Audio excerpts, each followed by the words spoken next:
नमस्कार विद्यार्थी मित्रांनो. एखादा खेळाडू खूप चांगला खेळ करत असेल, पण त्या खेळाबरोबरच त्याला त्या मैदानाची, खेळाच्या साधनांची जर चांगली माहिती असेल, तर त्याचा खेळ आणखीन बहारदार होईल.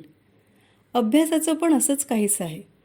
आपण खूप अभ्यास केला, तरीसुद्धा त्याबरोबरच आपल्याला परीक्षेमध्ये कोणत्या प्रकारचे प्रश्न येणार आहेत, त्याला किती वेळ द्यावा लागेल, ह्या सगळ्याचा अंदाज असेल तर आपण आपला केलेला अभ्यास चांगल्या गुणांमध्ये सुद्धा परिवर्तित करू शकतो. आजचा प्रयत्न हा यासाठीच. विद्यार्थी मित्रांनो, आपण काही कविता शिकलेलो आहोत.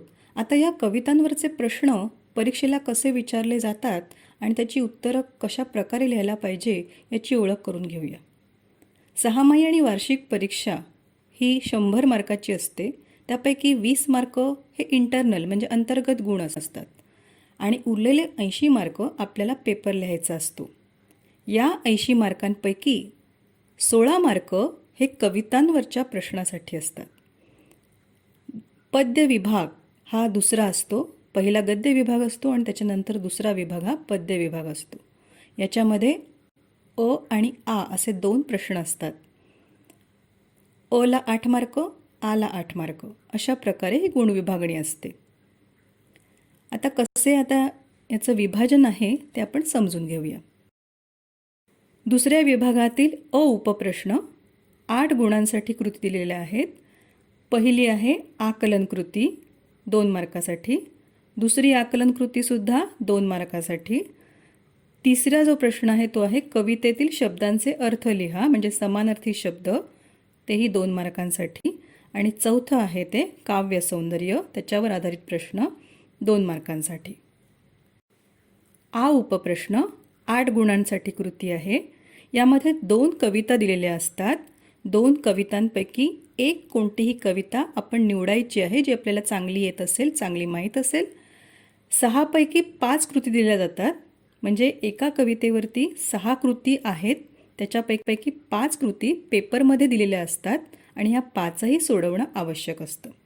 या 6 कृती कोणत्या असतात ते पाहूया. प्रस्तुत कवितेचे कवी किंवा कवयित्री 1 गुण. दुसरा प्रश्न प्रस्तुत कवितेचा विषय 1 गुण. तिसरं कवितेतील दिलेल्या ओळींचा 2 ओळी दिलेल्या असतात त्यांचा सरळ अर्थ लिहिणे 2 गुण. चौथा प्रश्न आहे कवितेतून मिळणारा संदेश कोणता ते लिहा 2 गुण. 5वा प्रश्न ती कविता आवडण्याचे किंवा न आवडण्याचे कारण काय आहे ते सांगा, ते 2 गुण आहेत. आणि 6वा प्रश्न आहे 4 शब्दांचा अर्थ लिहा, त्याला 2 गुण आहेत. अशा प्रकारे हे 6 प्रश्न आहेत. त्यापैकी कोणतेही 5 प्रश्न दिले जातात आणि एकाच कवितेवरती आधारित असे आपल्याला हे 5 प्रश्न सोडवायचे असतात. इयत्ता 9वीच्या दृष्टीने आपण आता या प्रश्नाचा विचार करूया. या उपप्रश्नामध्ये कविता छापलेली असते म्हणजे आपल्याला कविता समोर दिसत असते, उत्तरं आपण शोधून काढून लिहू शकतो. ती नीट वाचायची आणि कृती करायची. 2 आकलन कृती असतात, आपण पाहिल्या अगोदरच, 2-2 मार्कांच्या असतात. त्या सोडवताना लेखन नियम काटेकोरपणे पाळायचे आणि आकृत्या काढायच्या असल्यास पेनाने काढायच्या. शुद्ध लेखनाचे नियम नीट पाळायचे. उदाहरण बघा इथे. शब्दजाल पूर्ण करा. मज लागलीसे भूक कोण म्हणते आणि कोणाला म्हणते, तर उत्तर आहे संत तुकाराम विठ्ठलाला म्हणतात. भेटी लागे जीवामधला हा प्रश्न आहे आणि इथे चौकटी काढताना किंवा बाण काढताना हे जे आहे पेनाचाच वापर करायचा आहे. दुसरं एक उदाहरण बघा. सहसंबंध जोडा म्हणजे जोड्या जुळवा प्रकारचा हा प्रश्न आहे. संत ज्ञानेश्वर, संत नामदेवशी संतांची नावं एका बाजूला आहेत आणि दुसऱ्या बाजूला त्यांच्या कार्याचं स्वरूप आहे.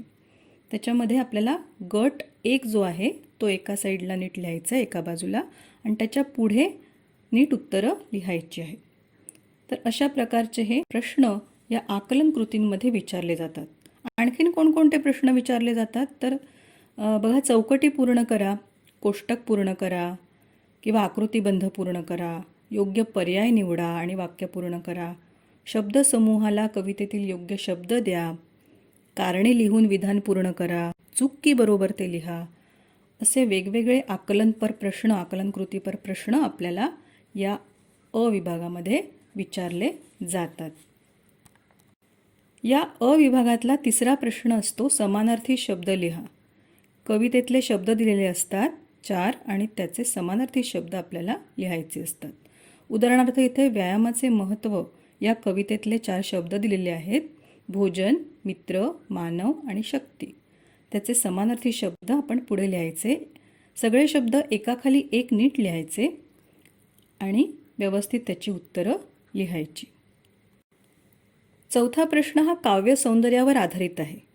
इथे काही प्रश्नांची उदाहरणं दिलीत बघा.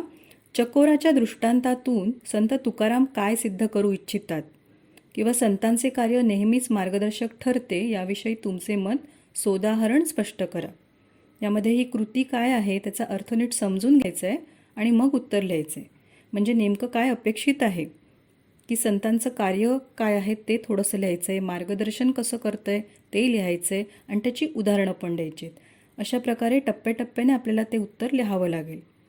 विचार, भावना आणि अर्थ स्वतःच्या शब्दात मांडायचे आहेत.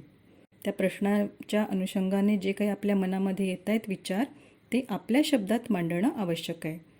भाषाशैली प्रभावी असायला पाहिजे आणि आवश्यकतेप्रमाणे त्यामध्ये परिच्छेद आपण पाडू शकतो आणि महत्त्वाच्या शब्दांना अधोरेखित करू शकतो. तर अशा रीतीने काव्य सौंदर्याचे प्रश्न येतात. काही वेळेला काही ओळीसुद्धा आपल्याला भावार्थ स्पष्ट करायला येऊ शकतात. पुढचा उपप्रश्न आहे आ.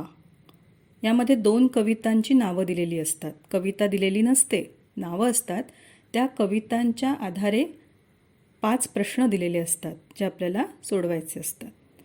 जी कविता आपल्याला चांगली येत असेल, चांगलं त्याच्यावरती आपण लिहू शकू, ती कविता आपण निवडायची आणि त्या कवितेवर आधारित प्रश्न सोडवायचे. आता हे प्रश्न बघा कसे आहेत.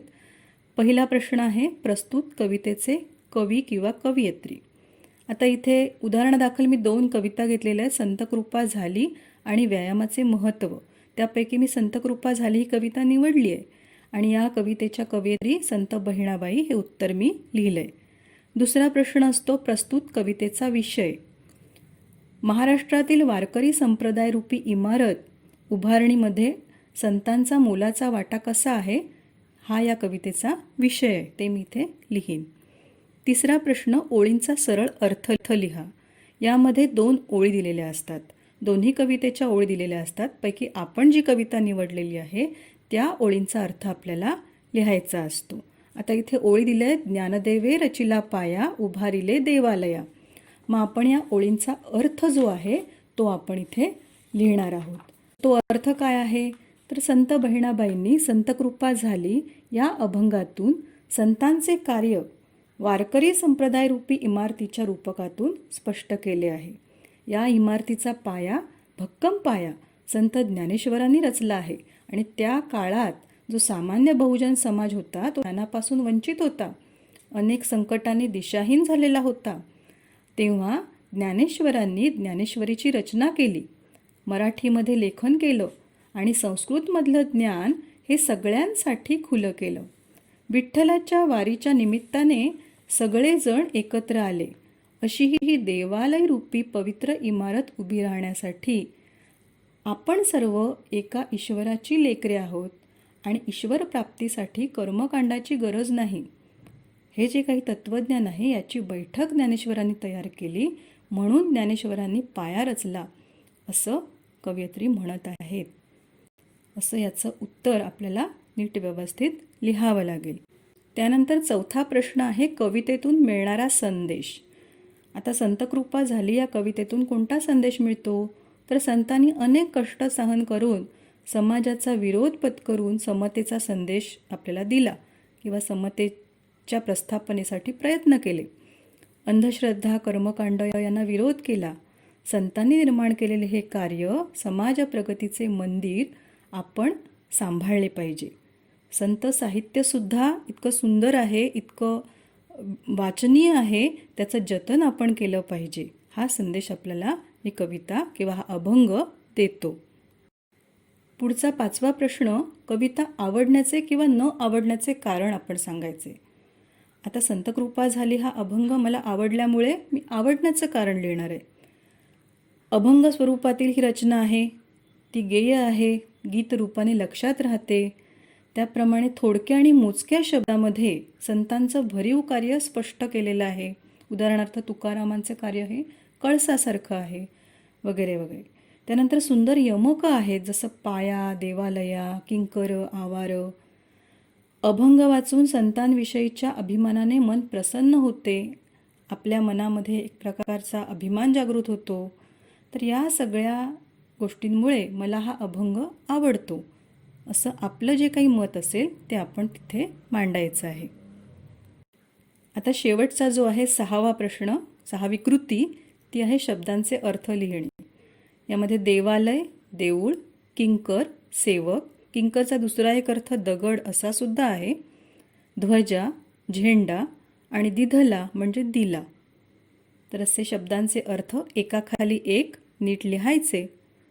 आणि हा संपूर्ण असा कवितेचा प्रश्न किंवा कृती ज्या आहेत त्या आपण अतिशय सुंदर प्रकारे चांगल्या रीतीने सोडवू शकतो आणि जास्तीत जास्त गुण आपल्या पदरात पाडून घेऊ शकतो. धन्यवाद.